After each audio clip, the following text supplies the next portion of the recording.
Mikey Madison revealed she didn't use an intimacy coordinator for Anora sex scenes, and she explained why.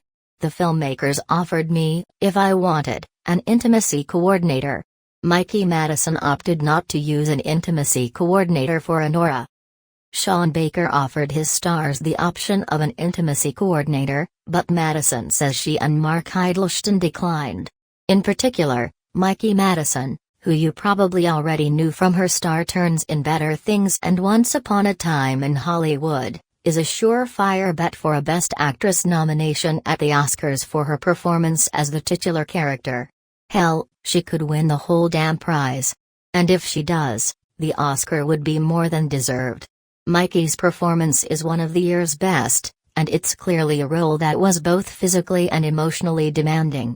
As the role of an intimacy coordinator, and in fact, the role of intimacy scenes at large, becomes more defined in the entertainment industry, filmmakers and actors are still learning to navigate how to navigate the subject.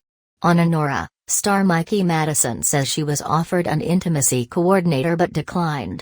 Speaking with Pamela Anderson for Variety's Actors on Actors series, Madison says that she and co-star Mark Eydelshteyn decided that it would be best to just keep it small with us, and then Sean Baker the director and Sami Kwan, his producing partner and his wife.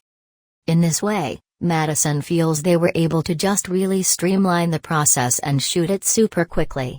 She quotes Baker in saying they're less sex scenes, more sex shots.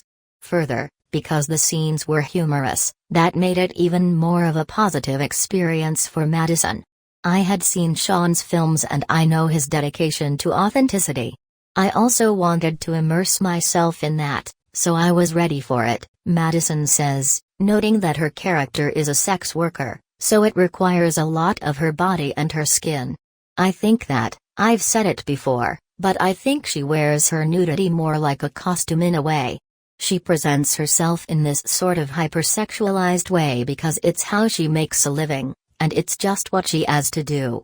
And so I think I also, as an actress, I approached it in a way of like, it being a job. So I was very comfortable.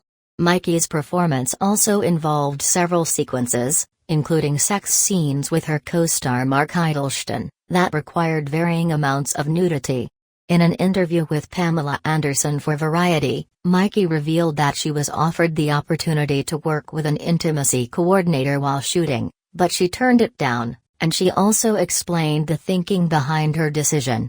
SAG-AFTRA defines the role of an intimacy coordinator as an advocate, a liaison between actors and production, and a movement coach and/or choreographer in regards to nudity and simulated sex and other intimate and hyper-exposed scenes.